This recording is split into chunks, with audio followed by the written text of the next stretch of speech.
Hi guys, let's just take about a minute for others to join in and while we wait for Shreya to join.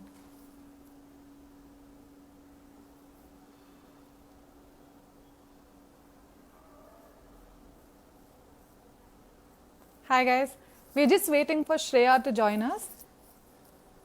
Till then, if you have any question regarding how to build a positive mindset, how to sorry, sorry, Mubi, I'm not sure if I understand that. You want to be in the live video. This would be just Shreya speaking to us about a few things. So this will not be interactive in terms of a workshop. So let's keep it at questions. Mubi, you can send us any questions that you have.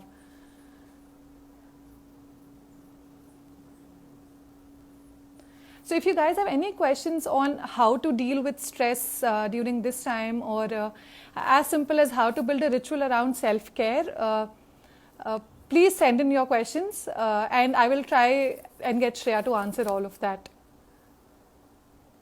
Shreya, we get it.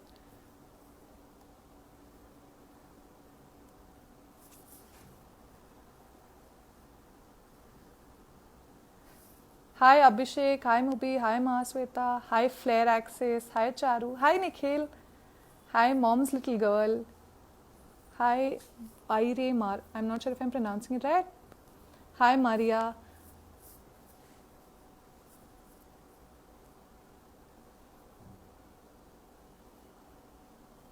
Hi Aksa, hi Sharmili. It's surprising you both joined at the same time. Hi Palak. So again, we're just waiting for Shreya to join us.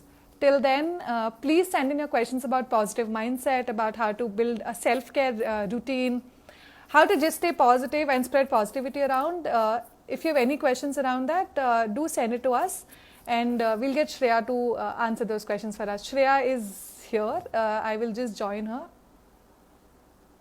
Sharmili, Aksa is spelt with a Q.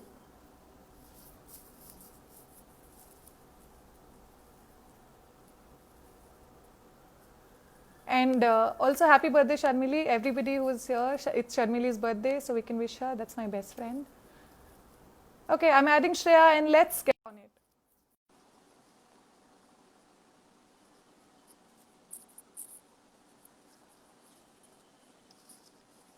Okay, I'm adding.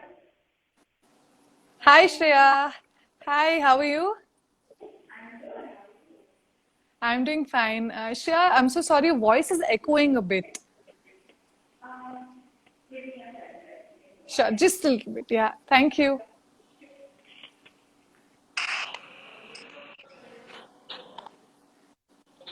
Is this better? Yes, it's Yeah. much better. I was Hi going to my Shreya. so yeah. Oh, Hi, how hi are you? Shreya. Thank you for joining us. I'm really excited, and my team is especially excited because they read about your profile and they were like, "Oh my God, Shreya's been doing such wonderful things, and we're so glad that she could do it for us." So, from So kind. on behalf of Glow community, thank you so much for doing this. And I'm sure once we finish this session, there will be a lot of things that we would have learned from you. Yeah, and I'm sure like I learn things as well as I answer them. That's always the case. Thank you Sure. so much for having me here. It's always amazing to have these conversations and grow the spirit, Yes. especially at difficult times like this. Correct. So Shreya, before we start off, I just wanted to introduce you a little bit. I mean, I know you'll be humble and say, "Oh, that's not how I am," but I'm going to do this part. I'm going to do this part so that everybody knows that they're in for a treat. So Shreya has been a life coach for almost 10 years now. Sorry, 12 years now. No, I um, so no, I've been a life coach for the last 3 years, but I Okay. was informally counseling since Counseling. a Okay. very 12 young age. years. But it was informal because I didn't really have like I wasn't doing it under a title. I always worked in non-profit, so either special needs or like in circles supporting women. So I was always then I ran my own NGO. So I was working with kids in a very close setup. So there was an informal element of coaching through my entire time. And that's what made me decide, like, why don't I just formalize this and get a Okay. certificate? Okay, but let's still. I know you again. You're being humble, like I said before. We're going to calculate and tell. It's been 12 years that you've been helping people stay more positive. Uh, the unofficial and the official part of it, because we know you come from a lot of experience, and that's what I think all of us will gain back from today. Shreya has also been a pranic healer. She's a Reiki practitioner. So, is there anything that you don't do? I mean, I'm sorry. I've been watching a lot of shows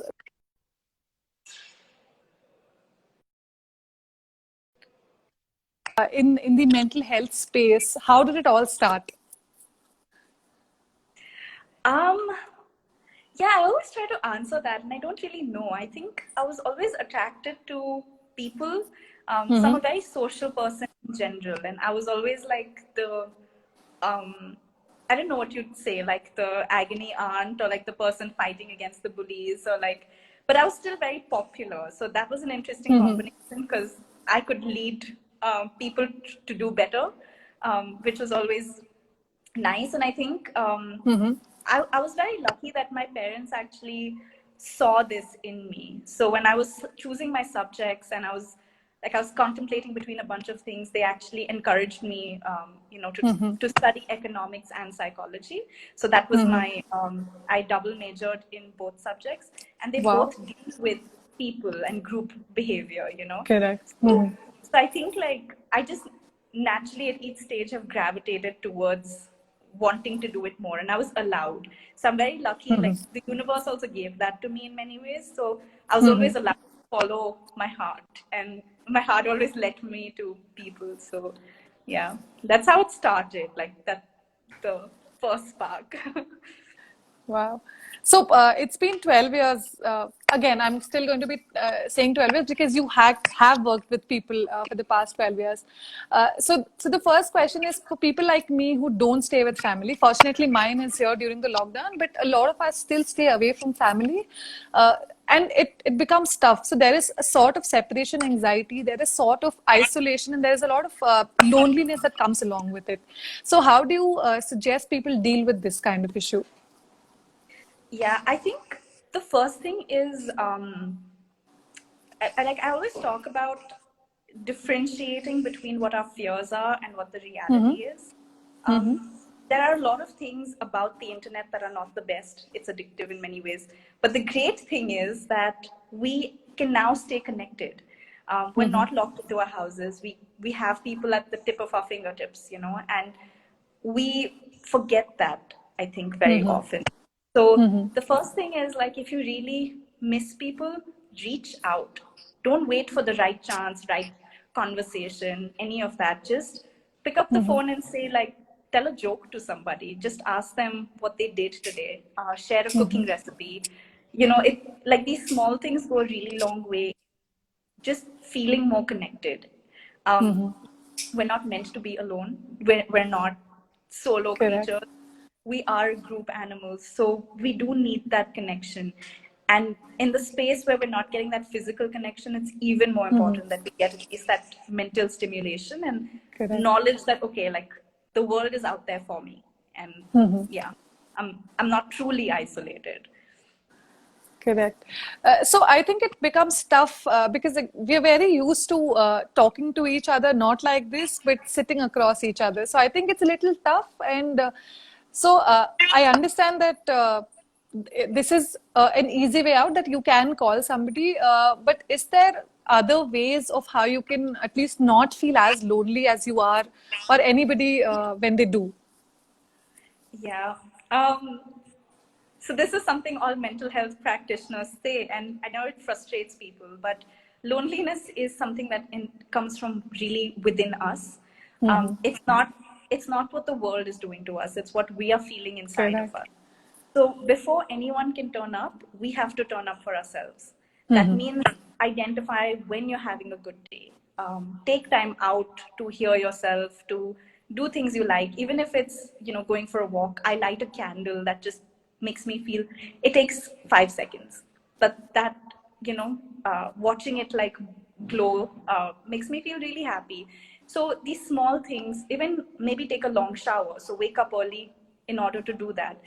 doing things for yourself, giving yourself what you need, is the biggest act of love. And where love exists, loneliness can't exist, you know? So, yeah, the first thing is just really, really showing up and being there for yourself. And then the external world comes later. Perfect. So now I come to my second question, which is stark opposite of what I just asked you. So there are dynamics which have changed because we have been locked in with our family members for a long time or a longer time than we had expected. First of all, it came off unexpectedly, so we didn't have the time to prepare ourselves for this. But now that we're isolated with our families, the dynamics change, and more than ever, it somehow turns into bitter, and it becomes a little negative because we are not used to it. So it's a new feeling for us also. So how do you suggest we cope up with that kind of family dynamics? Yeah, I think so. It's. I think the first thing to identify is that you, as a unit, as a family, are larger than the situation, and whatever is happening is not you guys doing it to each other. It's still the situation. So the blame isn't on each other. It's still understanding that there's something else. There's actually like a really funny meme about this where it said like we actually now have an invisible person in the house who we blame everything on. So like Yeah. Susie has just not picked up after herself, and Susie has not vacuumed today. And that way the blame is not on each other. It's on understanding that there's something, there's something else Correct. that's happening, and complain about it together. Um, the other thing is, I think what's happened is our sense of boundary is broken. So we usually would, even if we're living together, we would have a normal routine. Correct. Where we go out and go to work, go work out, meet Correct. friends. And so, like, the time we spend with each other is limited, and we're excited about it. Too much of anything is not good. Yes. So sometimes when you're faced with like too much of this, it just feels like, oh my God, like I need my space. So I think setting boundaries is really important. What times are like the working times? What time is bonding and family time? And this goes even for couples, not just for families, but what's the time that we're spending? So maybe segregating it by time, also segregating it by space. So if you do have the ability to like ward off areas, so your workstations and your day setups are different, and you take different spaces in the house and you say, okay, like this is my space, I'm going to do this here. My calls, my work is all mine, and that way you're not constantly shifting. So we, again, humans we're creatures of habit, and we like our caves, and we like our own spaces. So it's very important to carve that space out, even if it's saying that the desk is mine and the bed is yours, or whatever it is. Finding like a setup for yourself through the day where you can be your own person. So when you Correct. meet the other person, you're actually like positive about it and not like, oh my God, when is this person? Yeah. And That's fair. the third thing, which I'm gonna like plug in my workshop over here. Yeah, But the sure. the third thing is speaking openly. Communication becomes very important when you're living in close proximity. Correct. It's always important, but even more important when you're constantly faced with each other. So being open and vulnerable and actually respectful in conversation is very, very important. And if that applies, this can be a period where you actually become closer.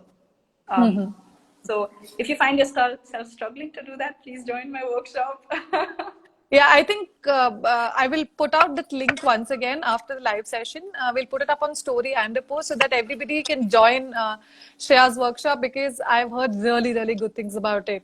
I would also join it. So everybody else, I will pin that the moment we finish this live session, and people can go join that, because I think at the end of this session you will get a lot of fans. So, so I'm sure, so I'm sure everybody would want to join this workshop. So, Shreya, coming from your personal experience, how do you stay positive? Or what are a few routine things that you do that keeps you positive all the time? Yeah. So I'll really admit the first months of lockdown was very, very difficult for Mm-hmm. me.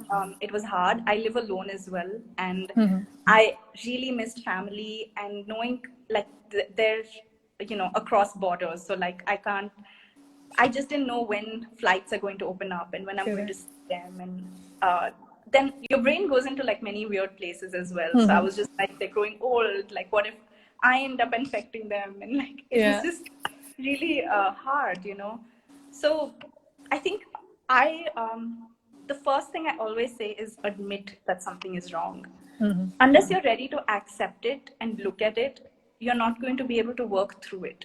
Mm-hmm. We often feel like no, we'll just power through it and Correct. it's temporary. Mm-hmm. But sometimes powering through it is not the strongest thing to do, Mm-hmm. because you can only clean up the junk in your house if you look at it and Correct. decide to do something about it. True.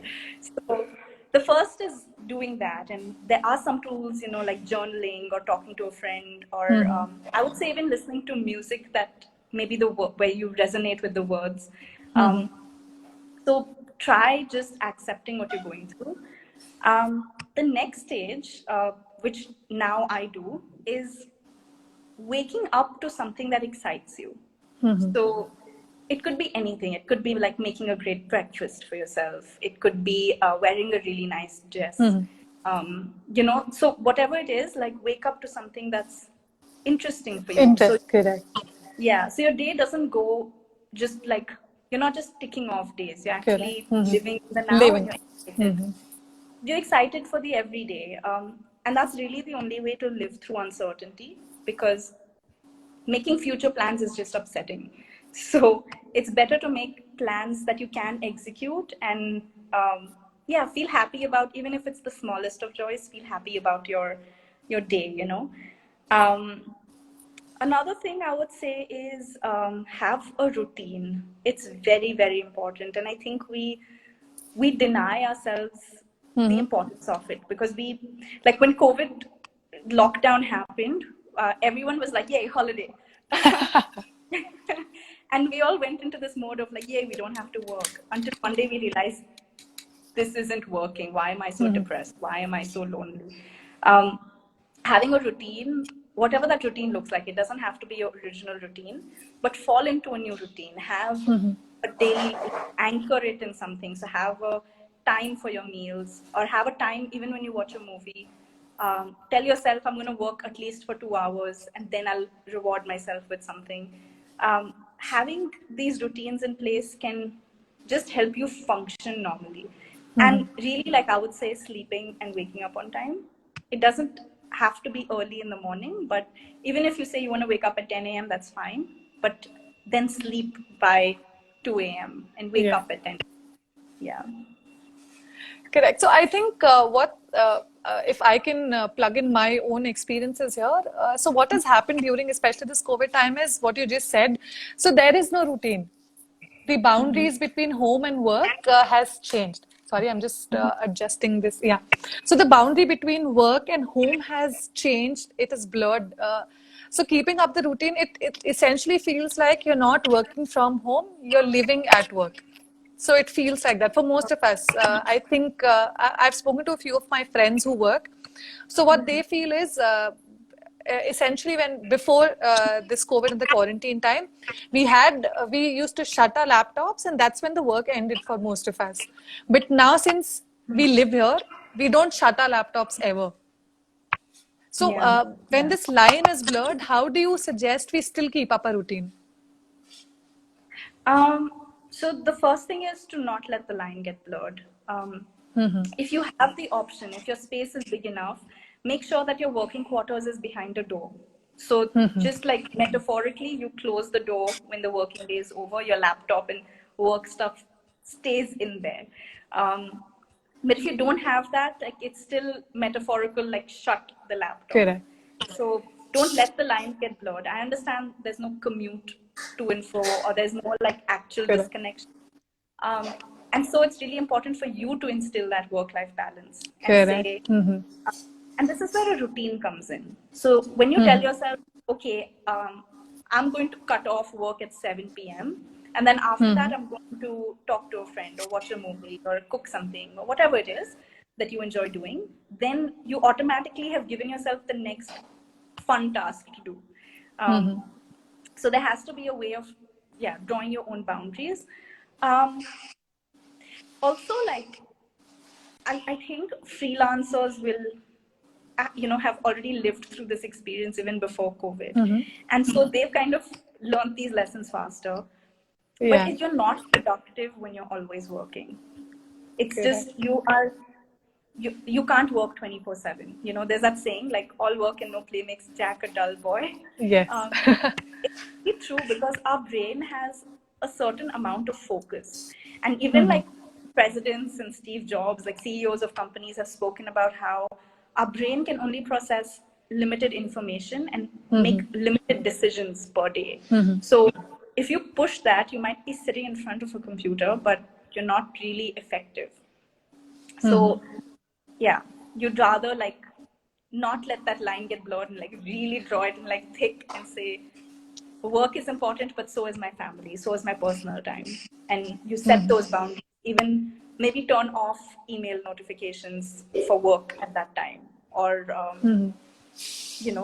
yeah, just like stop picking up calls. Even if it does come, mention it clearly that, say, I was busy, I'm sorry. Tomorrow, that my schedule is from this time to this time. And that's on you to draw those boundaries and time limits. So now that we are there, I just want to touch upon, talking completely on a different topic now, but talking about the negativity which is around us. Again, I'm not saying negativity in all senses, but the future seems bleak. We don't know what's going on. We don't know why are some things happening. So there is a lot of negativity and negative news around us.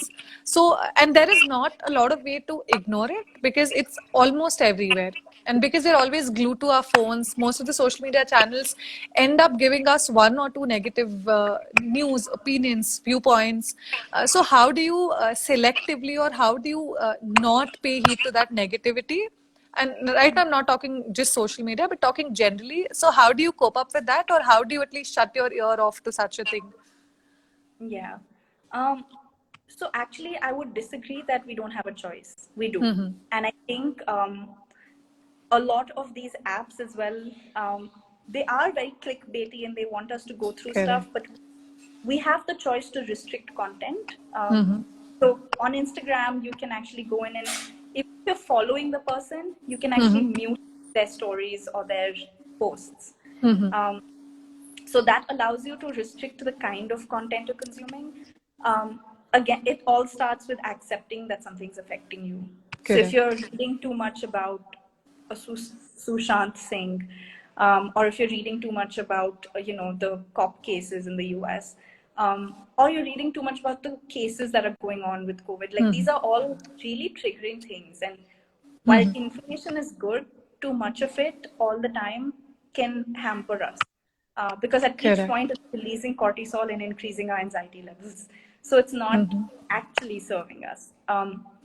So yeah, I would say one is restricting the kind of content that you see. And that's the major thing that you can do. So accepting that you will be on social media and you will be on your phone, restricting how much you, and also how much you talk about it. So it's both ways, how much you consume and how much you talk about it.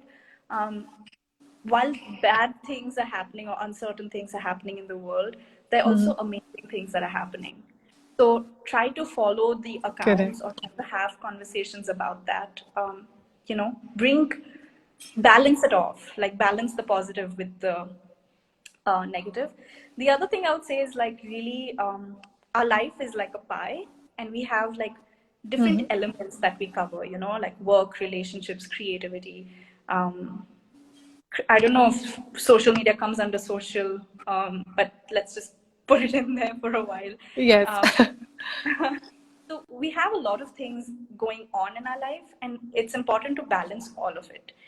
When we give ourselves something that makes us happy outside of social or our phones, that me time or that like digital detox time, can also just help us not be that attracted to the digital world. So yeah, while you are on digital, restrict content and focus on positive, and otherwise find other sources for your happiness. Wow, I think I'm going to implement it right away. My social media is filled with outrage. I mean, as much as I want to be part of that, like you said, a lot of it might affect your mental health. So again, touching upon on a similar point. So why is it that, let's say I am passionate about a certain type of topic, and I show solidarity towards one of them. Uh, it should not hamper my moral conscience that I did not touch upon the other topics and did not show solidarity on that. So even that small of a thing would trigger somebody's mental health. You get, I mean, your conscience feels that you stood up for one of the things, but you didn't stand up for the other, and then you sort of become accountable to the other problems also. So how do you balance on selective outrage? Oh, interesting. I think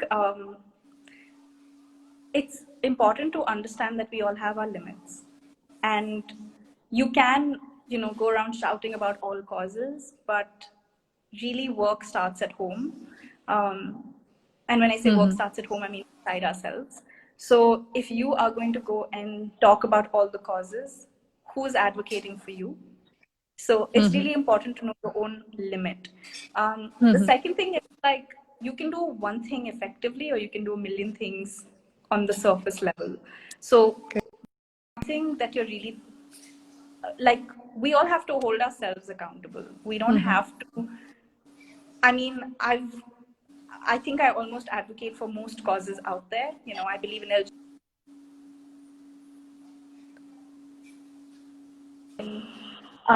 I believe in most causes that are out there, but I also know that I can't talk about everything and still continue my mental health practice. So it does, ultimately come to the idea that mental health is my priority.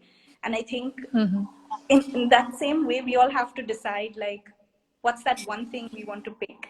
That doesn't mean that we go and like harm anybody in another field, but what's the one thing that we can contribute to directly, and that way create an impact.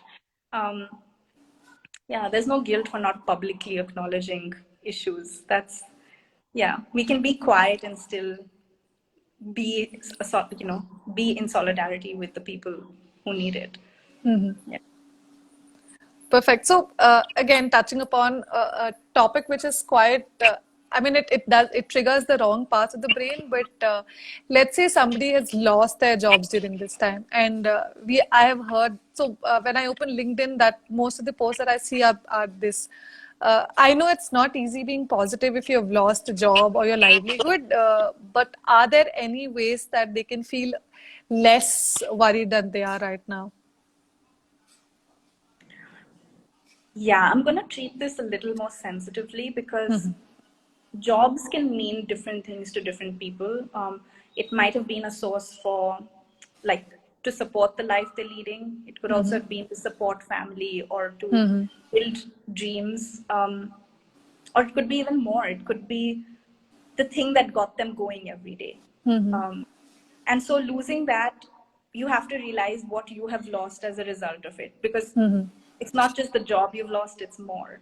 Correct. So realizing the entirety of what you've lost, and acknowledging it, that's always the first step.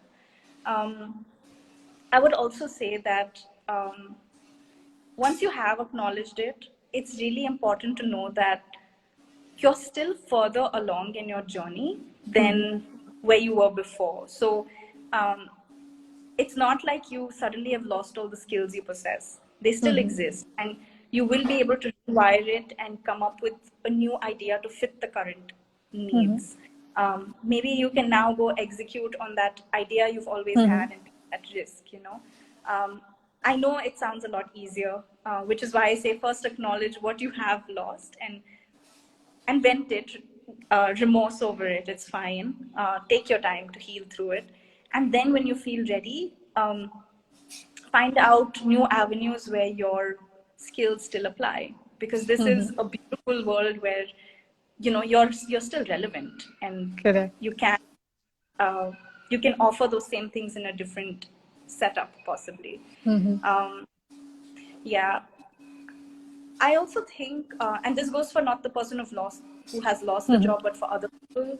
I think it's time to be there for each other as a community, and just understand that everyone's going through a hard time. So if you are, on the other end of it, and you feel like you're in a slightly better position, then reach out. If you're a landlord, maybe give a discount. If you're a business owner and you can hold one or two extra employees, try doing that. Um, I offer free coaching because my services are what I'm able to offer at this time. Maybe if you run a bakery, offer like a free meal. There's always a way to be good. So let's get through this difficult time as a community, and yeah, just try to do a little better for each other. Yeah, I think I absolutely love the answer that you gave. It's about, again, at the end of the day, when we become social beings, you have to be there for each other in whatever way possible. So thank you for doing those sessions. I'm sure everybody who has joined them has benefited a lot from that. And I have seen testimonials of people saying how they were affected. And thank you for doing that. Thank you for being that beacon of hope in a lot of people's lives. Yeah, of And course. And to help someone helps ourselves, and we true, really undervalue that aspect of human nature.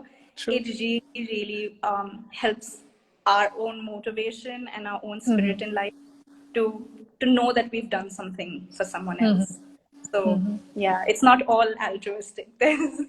It's helping me as well. Yeah. Correct. Uh, so, Shreya, do you have any self-care ritual that you personally vouch by?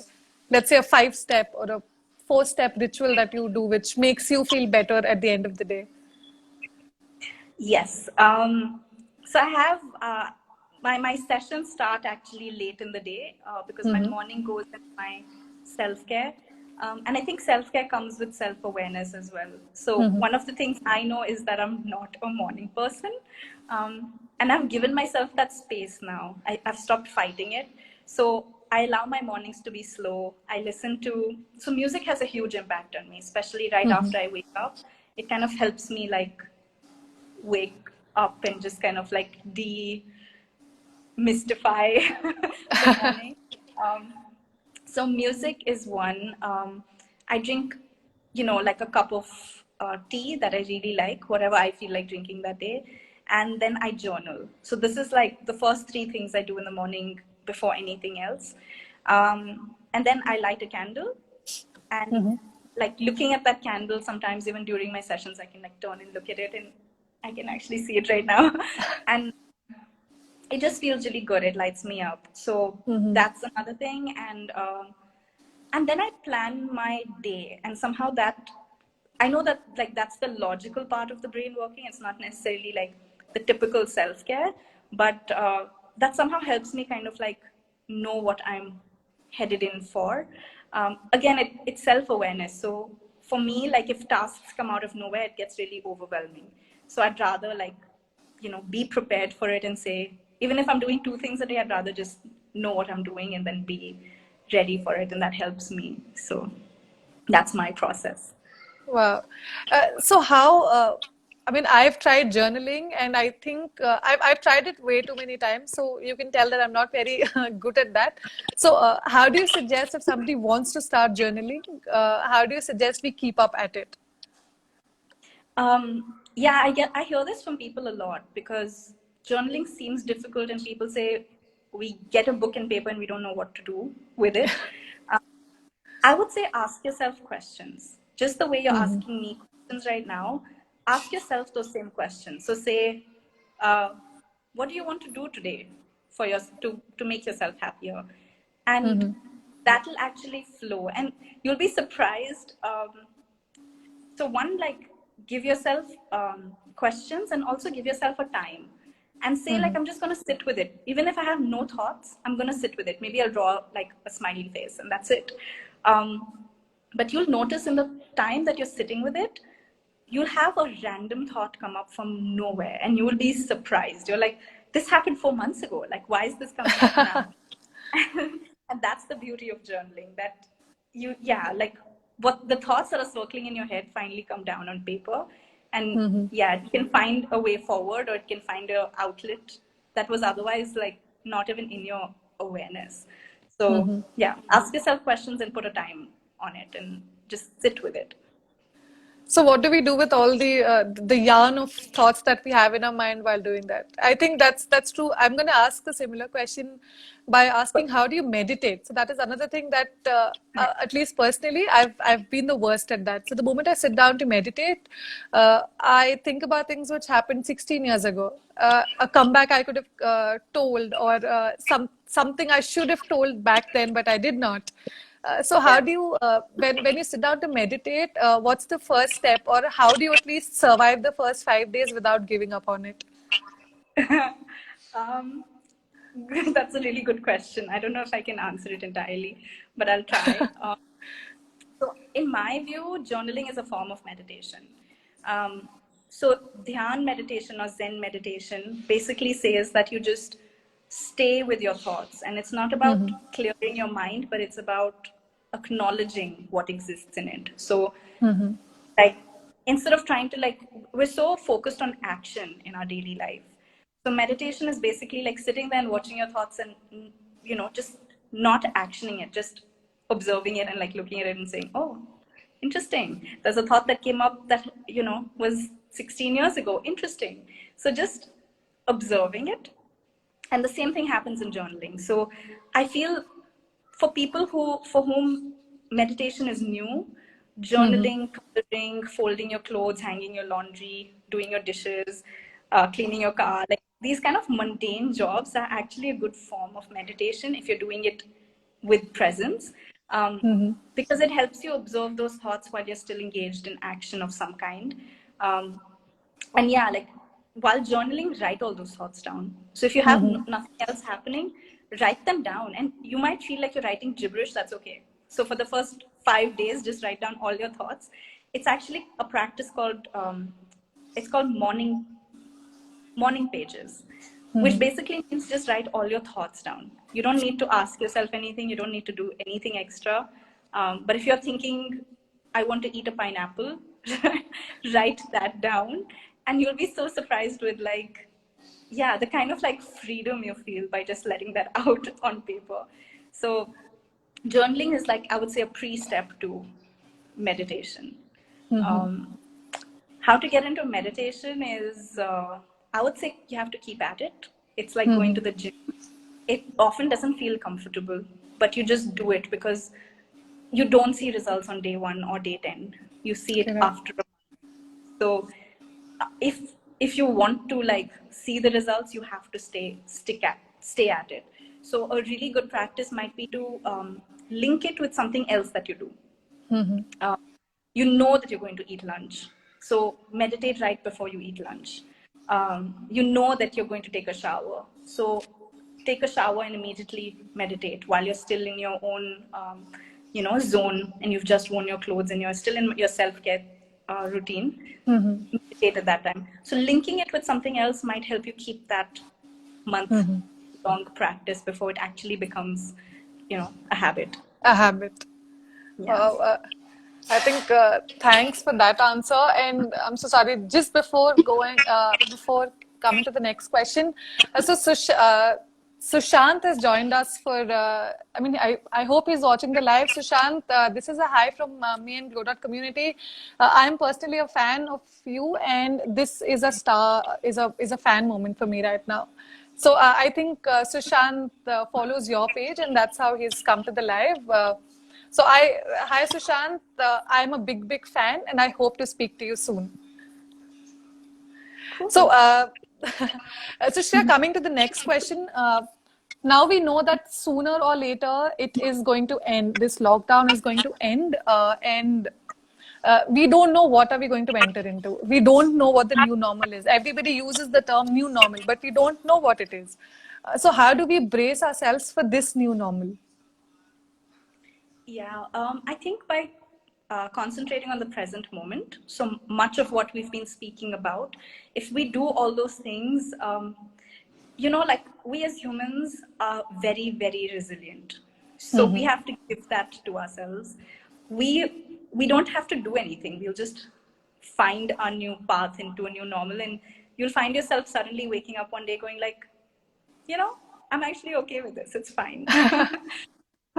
So yeah, if we just like, if we don't like something, restricting it. If we want to build on a certain habit, doing that. Concentrating on our current happiness and our current goals. If we do all those things, we'll just wake up to find ourselves living a new normal. And I actually feel like we're already there. I think people already like shaking hands is not the normal thing anymore. Like nodding at each other. Like the amount of people I've noticed, you can't smile, right? So what people have started doing is like nodding their head to acknowledge each other. And to me, it's beautiful that we've already started to adjust and we don't even realize it, but we're automatically doing it. So yeah, that we already are normal. Yeah. It's time to bring the finger guns back, as my friend says. The finger. So I think that's going to be the new normal. So, Shreya, I thank you for giving us so much time. I just want to leave with one quick question for you. What are a few things that we can do to, let's say we have had a very, very bad day. The work is not good. We haven't met our targets. We just fought with our partner. It's just a very ugly world out there. What is the one, or what are a few tips that you would recommend or suggest that can put somebody in a better mood? So pretty much like when I said you wake up to something exciting, it could also be sleeping to something exciting. So, having something at the end of the day that you look forward to, playing some amazing music, or it could be anything, but having something that makes you feel calm and good. And it lets you know that even through the hard times, you are still giving yourself that love and that, that space to be happy. Correct.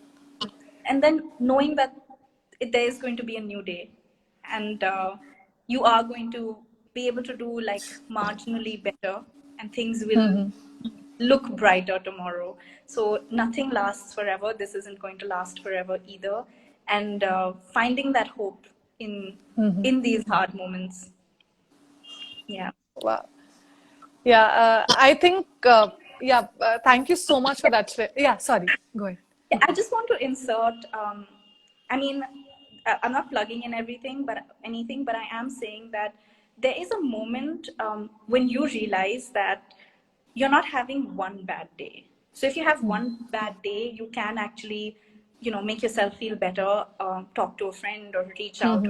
There are many methods, but if you notice that it's been a series of bad days and you find yourself confused about what to do, you find yourself struggling up to talk to people or show up as yourself, please talk to a professional. They're there to help you, and nothing needs to be wrong with you to show up.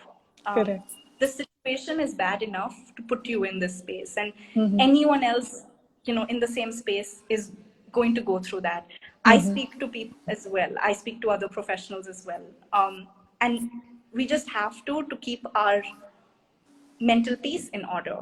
So if you notice that in yourself, then please reach out to people and find resources to get deeper help. Yeah. Yes, I think that's a good point, and I think we should touch a little bit more upon that part. You need not, it should not feel that there's something wrong with you if you see a therapist. The taboo around therapy is something that I think needs to be moved, and I think it's the barriers are breaking, and we are more open to talking about our feelings. But I feel we still have a lot of things within ourselves which we are not very open to speak to, and our friends are not the best therapists. So Shreya, thank you for bringing that up. And if anybody wants to talk to somebody, please feel free to reach out to Shreya also.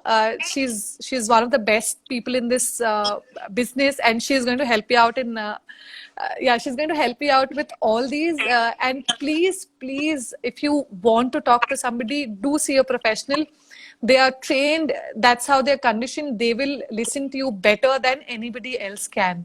Your family, your friends are your support system. They cannot be a therapist. I say that to everybody. Your friends will not tell you the same things that a therapist would, and you should not be ashamed to see a therapist. Yeah, and the way I look at it, I feel like, people always talk about like our life is ours, right? And why should we wake up and not be the best version that we can be? Correct. Why should we suffer even a day extra? So it's not really about like what's wrong with you. It's more about, hey, what can I do better, and how can I be better? And if there's that, if you have an answer to that question, then yeah. And really just go have one chat. You don't have to commit long term. Have one chat, see if it works for you, and yeah, the answers will be clearer for you. So Yes. yeah. So I agree 100% to what the whole session was, sort of an eye opener for me too. I think I'm going to get back to journaling, and I'm sure a lot of people would want to go back to journaling. Most of my first pages, first of all, the first 5 pages would be people I want to kill, and then the rest of the 5 would be people I want to meet. They could overlap. Completely. Giving the cops like evidence. Yeah. So thank you so much, Shreya, for doing this. I think everybody who has heard you today knows the gravity of the things that you've spoken about, and all the tips, all the rituals, all the self-care things that you've told. I think I will be forever grateful for you to do that with us, and everybody who joined us today. Thank you so much for joining. I know that everybody is going back with at least one extra thought in their minds of what they'll do better for themselves. So let's all thank Shreya for doing this. Thank you, Shreya. Thank you from me. Thank you from the whole team at Glow Community, and thank you from the community itself.